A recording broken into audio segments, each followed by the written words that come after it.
Hi guys, welcome to my channel.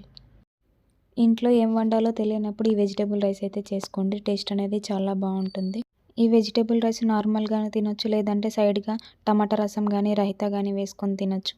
Chicken కర్రీలోకి కూడా బాగుంటుంది. దీన్ని ఏ విధంగా ప్రిపేర్ చేసుకుందామో చూద్దాం. 1 గ్లాస్ అయితే బియ్యాన్ని తీసుకొని బాగా కడుక్కొని నానబెట్టేసుకున్నాను.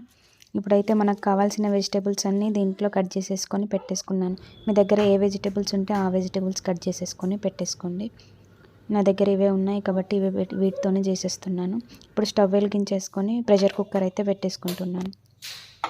ఇప్పుడు దీంట్లోకి అయితే 4 టేబుల్ స్పూన్ వరకు ఆయిల్ని అయితే యాడ్ చేసుకోవాలి. ఆయిల్ వేడెక్కిన తర్వాత ఒక లవంగాను, అదేవిధంగా బిర్యానీ ఆకు, బండ పువ్వును కూడా యాడ్ చేసుకోవాలి. అదేవిధంగా మనం కట్ చేసుకున్న ఉల్లిపాయను కూడా వేసేసుకోవాలి. ఒకసారి ఈ విధంగా కలుపుకొని ఈ విధంగా పొడుగ్గా కట్ చేసుకున్న క్యారెట్ ముక్కల్ని కూడా వేసేసుకుంటున్నాను. అదేవిధంగా ఆలుగడ్డను ఒకటి తీసుకొని పొట్టు తీసుకొని కట్ చేసుకొని వేసుకున్నాను. అదేవిధంగా కొంచెం గోబీ పువ్వును కూడా యాడ్ చేసుకుంటున్నాను. వీటన్నిటిని కొంచెం బాగా కలిపి ఒక గుప్పెడు కరివేపాకును కూడా వేసుకుంటున్నాను. అదేవిధంగా కొంచెం పుదీనాను కూడా యాడ్ చేసుకుంటున్నాను. పుదీనా వేయడం వల్ల ఫ్లేవర్ అనేది చాలా బాగుంటుంది. ఇప్పుడు దీంట్లోకి ఒక మీడియం సైజు టమాటాని ఈ విధంగా కట్ చేసుకొని వేసుకుంటున్నాను. ఒకసారి బాగా కలుపుకొని మూత పెట్టేసుకొని ఉడకనిద్దాం.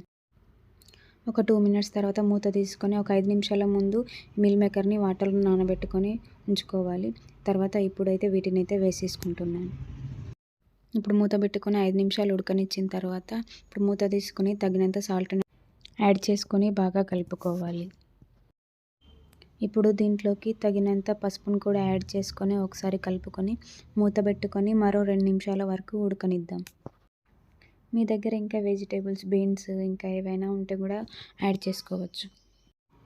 ఇప్పుడు మూత తీసుకొని ఒక టేబుల్ స్పూన్ వరకు ధనియా పౌడర్ని యాడ్ చేసుకుంటున్నాను. అదేవిధంగా చిటికెడు గరం మసాలాను కూడా యాడ్ చేసుకొని ఒకసారి బాగా కలుపుకోవాలి. ఇప్పుడు దీంట్లోకి మనం 1 గ్లాస్ బియ్యాన్ని తీసుకున్నాం కాబట్టి 2 గ్లాస్ కన్నా కొంచెం తక్కువ వాటర్ని అయితే వేసుకోవాలి. వాటర్ వేసుకున్న తర్వాత ఒకసారి బాగా కలుపుకొని మూత పెట్టుకొని 2 నిమిషాలు ఉడకనివ్వాలి. ఇప్పుడు కొంచెం వాటర్ వేడెక్కుతాయి కాబట్టి ఇప్పుడు మనం నానబెట్టుకున్న రైస్ని మొత్తం దీంట్లోకి యాడ్ చేసుకోవాలి. యాడ్ చేసుకొని ఒకసారి బాగా కలుపుకొని మూత పెట్టేసుకోవాలి.